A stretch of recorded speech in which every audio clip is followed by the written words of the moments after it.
Well, I've been waiting for this show for many, many, many moons, but not for the reasons that you're probably realizing. One of the big reasons is I was awaiting my close friend, I'll say best friend. I love this kid with all my heart, Mr. Ross Fetterman of Tally Hall, to join me in studio today. He was a part of the great festivities for the soccer game, playing on Main Street on the main stage, and also last night at the Blind Pig. If you see posters all over town, that was my street team. I don't put up posters anymore, and I'm sure they're going to come down with due time.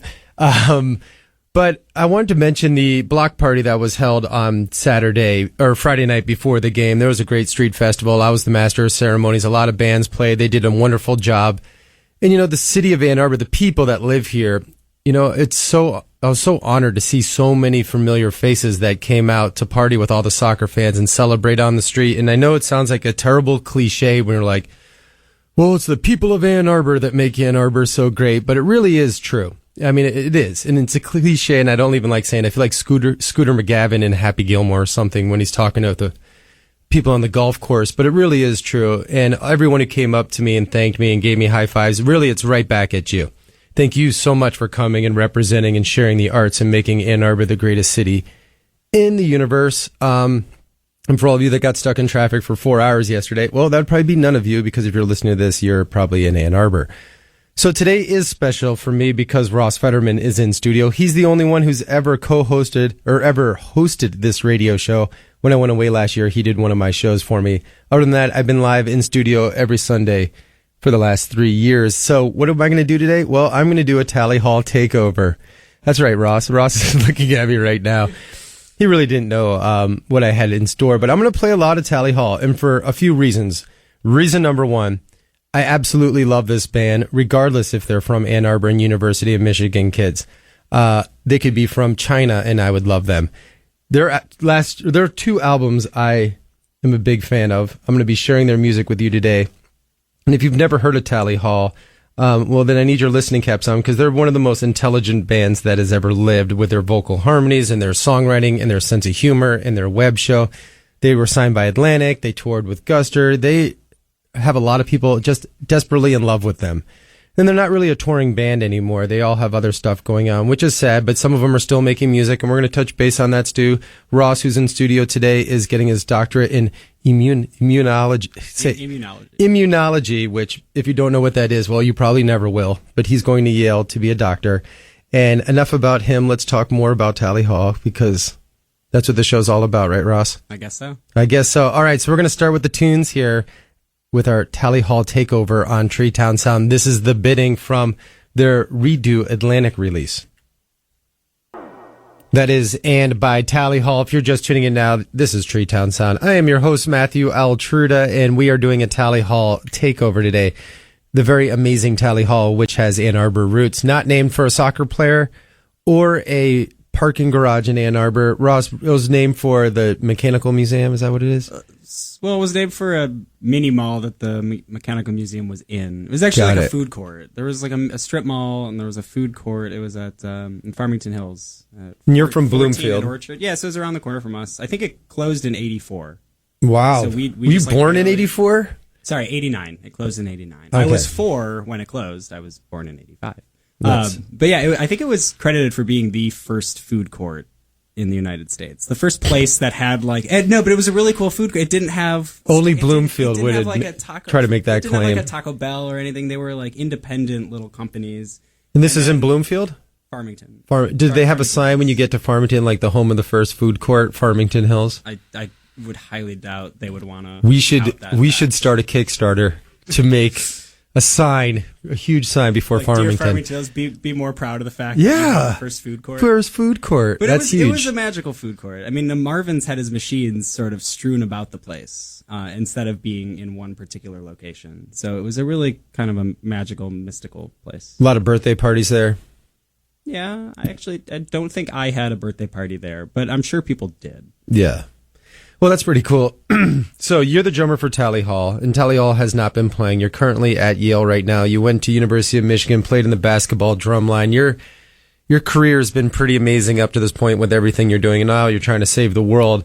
You know, a lot of my listeners and a lot of my friends, what do you think it's going to take besides $1 million to get Tally Hall to come to a show in Ann Arbor. Who should these people be tweeting to and writing to? Ooh, I don't know. Pass. Yeah, I don't know. It's it's been a while since we've all played together. I think that would be the biggest hurdle to get over. Is just the time. Every year that goes by and I don't know. I'm busier than ever and getting busier and busier as I move through grad school. True. I'm sure Zubin's swamped. I think he's towards the end of medical school. Probably it might be between third and fourth year. Where is he going to school? Somewhere in California, Somewhere right? in California.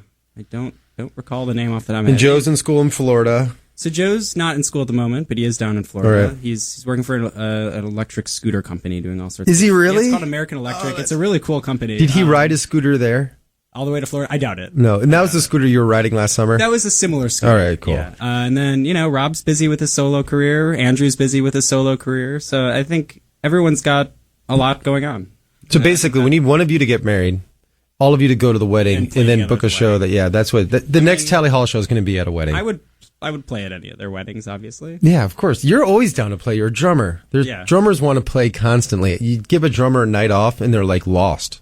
I mean, to keep drumming at Yale, I play in there's like a steel drum band we have at Yale. So that's my weekly drumming outing, and it's great. I've always wanted to play with steel drums. It's like a dream come true. I play the same beat for almost every song. It's like a soca beat. That's awesome. It's okay. It's fine. It's fun. You paid your dues. You can play whatever you want at this point. It's Ross Fetterman of Tally Hall live in studio with me for our Tally Hall takeover. So was Welcome to Tally Hall or Good Day the first song you put out? Ooh. I think both of those songs were technically put out before I joined the band. So I don't know. There were 2 EPs that eventually turned into the complete demos. The complete demos was released very shortly after I joined the band. That was 05. Probably.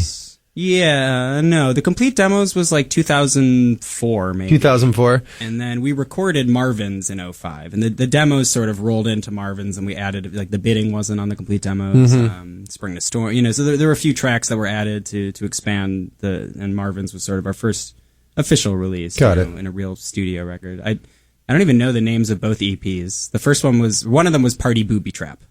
Yep, Party Booby Trap. I like Anyone that. who's a fan of palindromes, there's another fun one to add to. Really? Yeah, Party Booby Trap. Party Booby Trap is a palindrome? It is a palindrome. For those of you who are just tuning in and don't know what a palindrome is, that's when a word spells the same thing backwards and forward.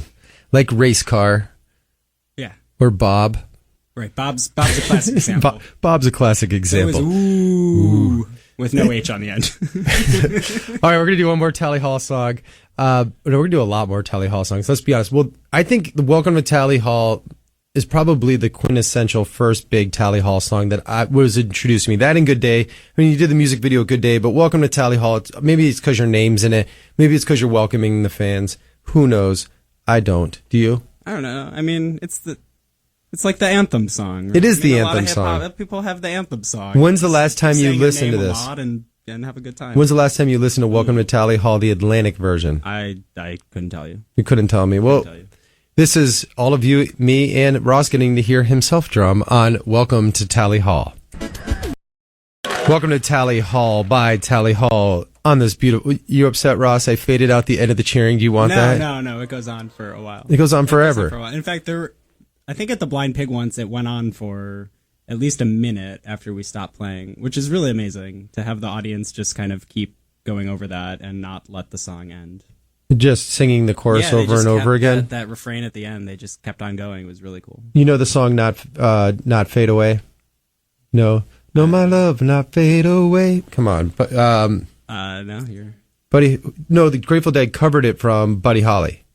Oh, this whole weekend, the theme of it has been I'm not familiar as familiar with Grateful Dead as I'm supposed to be. Whatever. I feel terrible about it. The Grateful Dead fans used to honk the chorus leaving their show, and they would honk it the whole parking lot, and after, because when the Dead would close on it, and it's totally monotone, so that the honking could accurately.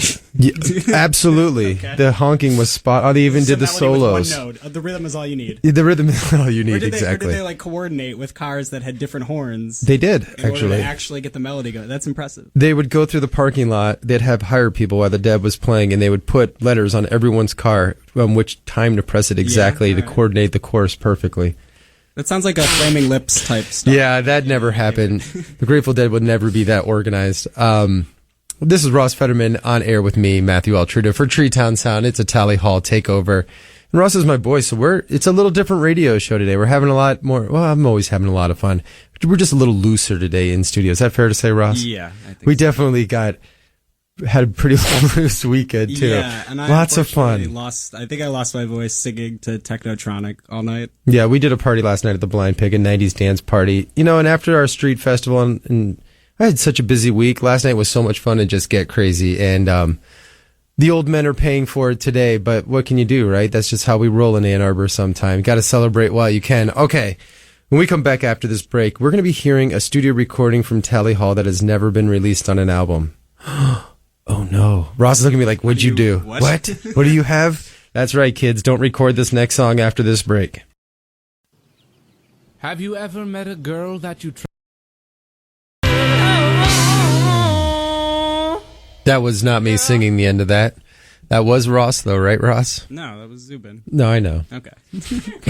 That was Just a Friend, which is, this is the only radio station on earth that can play that song live because no one else has it because we're privileged because Ross Fetterman, the drummer of Tally Hall, is in studio with me today visiting town. As he always does, when Ross comes to town, Ann Arbor, it's a party when you come to town. You DJ'd for the Puck Drops here on Main Street, and you DJ'd also for the soccer party, the ICC 2014 Championships International Cup Celebration first ever street party. Is that the official title, Ross? You would know better.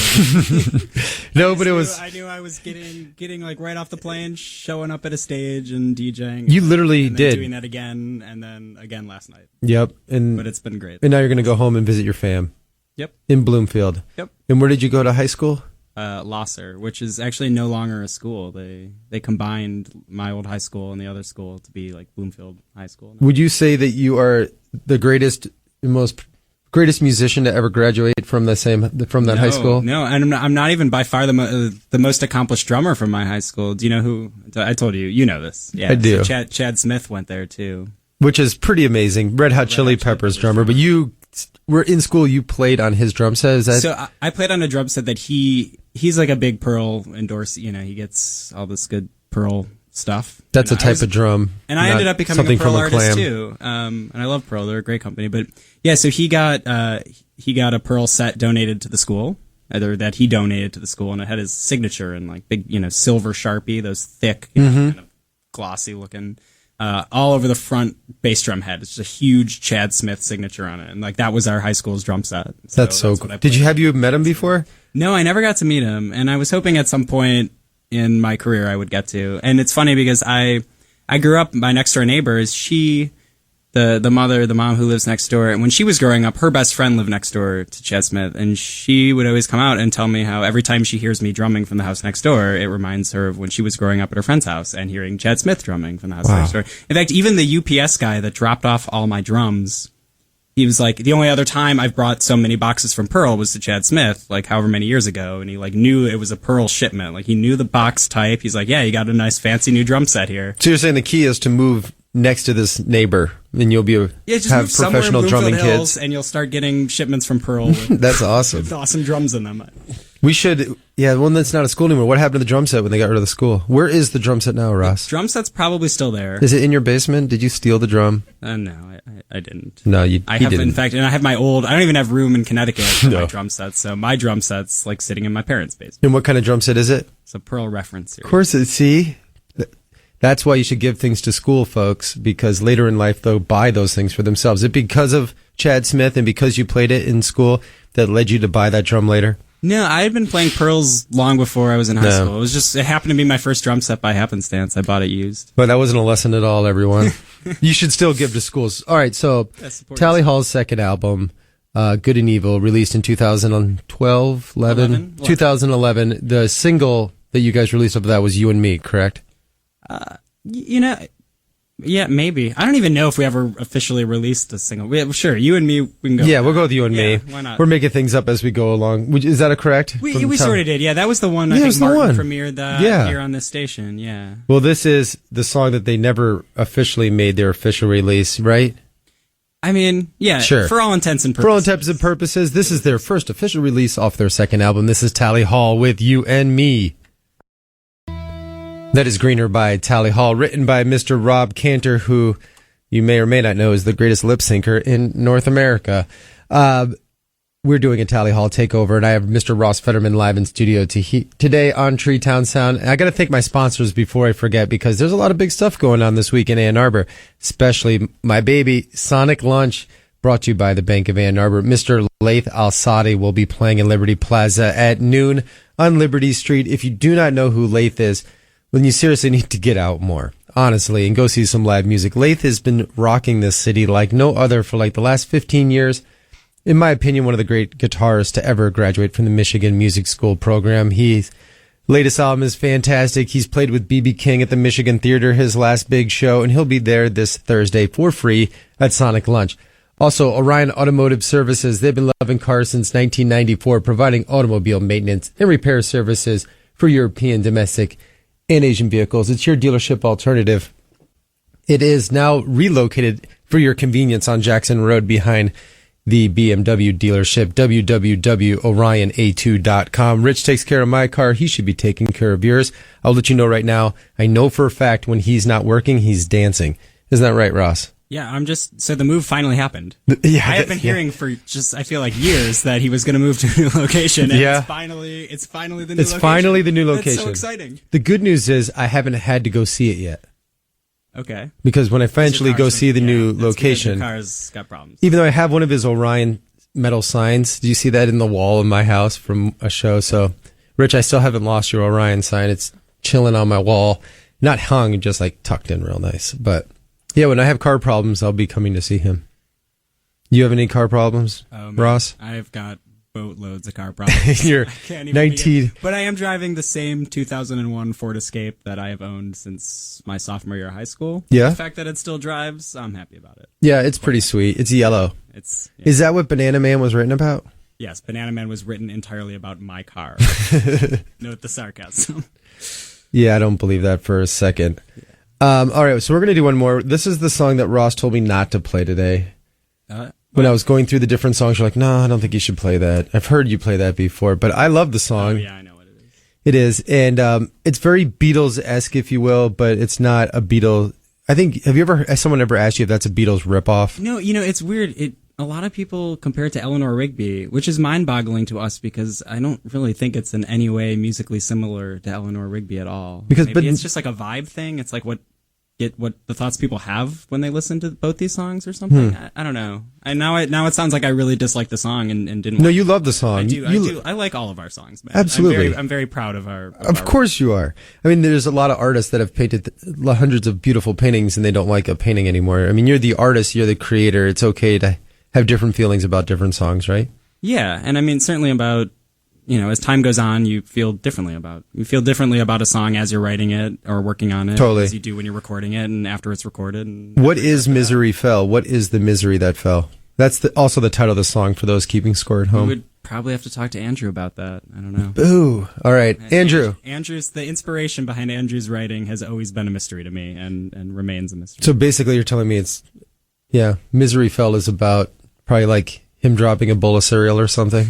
It may have been. Could have been. All right. Well, this is another Tally Hall song on the takeover. This is Misery Fell.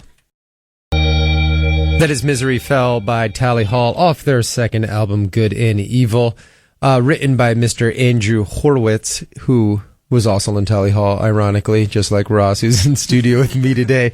One really cool thing about Andrew, and it's great having Ross in here because he can correct me for all my mistakes because he probably knows much better than I do, but he helped produced the brand new John Legend album and was nominated for a Grammy. Currently lives in New York City and is, what's the term we should use? Crushing the American music industry.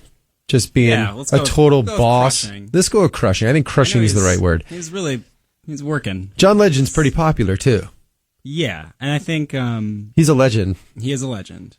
And it's funny though, I think Andrew made it sound like, he put a lot of time into working on that record. And when it was first released, the album, it wasn't a flop, but it wasn't anything all that exciting. And, so there was some excitement, like, oh, cool, you got to work with John Legend. And then, then All of Me, is that All of Me overnight blew up and became this like sort of love anthem, and it's a beautiful song. Have you heard the Tiesto remix I haven't heard of the that? remix. Oh my God, it's terrible. It's like the pre-chorus. I think whatever the melody is when it jumps up to like my head's underwater, the melodies. It's such a beautiful song. It's amazing. It's a beautiful song. Andrew said that once that song was out and then people knew he worked on the album that had All of Me on it, that was like a game changer. And so, right. Now he's hitting the ground running and working with a number of different clients and a bunch of musicians. Does he answer the phone when you call? He still answers most of the time. Is he better at answering the phone than me?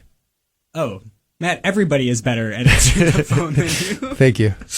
That's terrible. That's mean. And I always like, so for anyone listening, when Matt books me for show, I'm like really particular about advancing shows and knowing where I need to be and when and what all the details are. And so I always, you're an overthinker. I'm an overthinker. And the thing is, it always works out, and I need to learn to just not bother you and know that I'm going to show up and it's going to be great and awesome. But I can't.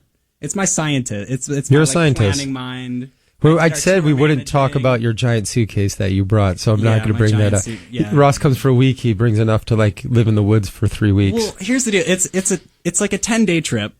Not just a week. Oh, that's right. You're going to Chicago. I'm going to Chicago. And also, I have a bag that's good for like a 5-day trip, 6-day trip, and I don't really have a good in-between size. And then by the time you get to a larger suitcase, you don't want to leave it empty. So even if you don't need them, it's like, well, I might as well bring an extra couple hoodies. True. A few extra pairs of shoes, because you don't want everything mangled. It's the scientist, and you're like, what if it rains? What if it hails that morning? What if we get another cold day at like 42 degrees? You gotta be prepared. That's true. I'm the exact opposite. I bring like a tank top, a pair of hot pants, and some flip-flops. I'm good for a week. No, not really. I actually plan accordingly, especially with a child. You just have to in 2014. All right, I have Ross Fetterman of Tally Hall on the air. We're getting crazy in studio today. But this is your typical Treetown sound for those who have never listened before and probably never will again. Is there anything you want to say about... Well, we're going to come back. We're going to do some solo projects from the guys. I'm going to come back and do Rob Cantor's Ghost. Is that okay with you? Totally cool by me. You don't have any beef with me playing your boys' solo stuff? Beef with that. I'm sure they'll be happy. Yeah, of course. We love Rob. He's going to come in studio here. Yeah? Yeah. You got him. Awesome. We don't know. Yeah. We'll talk more about that after this segment when we hear Rob Cantor. Like on the air. Right. Yeah, we'll wrap off the air. Ghost by Mr. Rob Cantor of Tally Hall. We're doing the Tally Hall Takeover today here on Treetown Sound. If you're just tuning in, I have Ross Fetterman, their drummer, in studio with me, also getting his doctorate at Yale. Yes, Yale. Yale. Yeah. I mean, there's not two Yales. Like, oh, which Yale? No, there's only one Yale. There aren't two University of Michigans either. True. Yeah, it's a good point. Yeah, and I do want to say, while I have people listening, that if you don't already realize how special Ann Arbor is, New Haven's great, but I miss the city so much. Absolutely. It's always awesome to be back here. It's been awesome just running around with you. Ross does love Ann Arbor so much, but you're going to learn what you learned at Yale, and you're going to bring it back to Michigan. You're going to be a professor here, and we're going to hang out, and we're going to throw frisbees, and we're going to have the best life together. All right, so we just played Rob Cantor's Ghost. Joe has his side project Hawaii Part 2, which... Miracle Musical. Well, Hawaii Part 2 is the only album. Yes. So, yeah. I'm gonna feature one of these songs right now, featuring Charlene Kay and Shane Moe. And I want to fit one more in, and we're pressed against time, so you can't hear me talk for a second. But this is Labyrinth from Hawaii Part 2. Is that okay to say it like that way, Ross? Hey, is that cool? Is that all right? Yeah, you're all good. That is Labyrinth of Hawaii Part 2. That Ross was a part of the project, right, Ross? You helped. You were really instrumental in that with Joe's. What's it called? Miracle. Well, it's like Japanese text, which that's Miracle Musical, basically. Yeah. That's right, Miracle Musical. All right, I want to fit one more in. We're up against the end of the hour. This is very important to me. This is "Isle Unto Thyself" with Joe. Joe sings. Yeah, obviously Joe's singing this with a bunch of other friends of ours too. Very good song. Ross, love you with all my heart, brother. Thanks so much for coming on the show. For those of you tuning in, this is the only takeover you're ever going to hear with Ross on the whole day. I'm so thankful to have him in town and be playing Tally Hall for all of you. We're going to end it here with the side project from Joe. This is Hawaii Part 2 with "Isle Unto Thyself."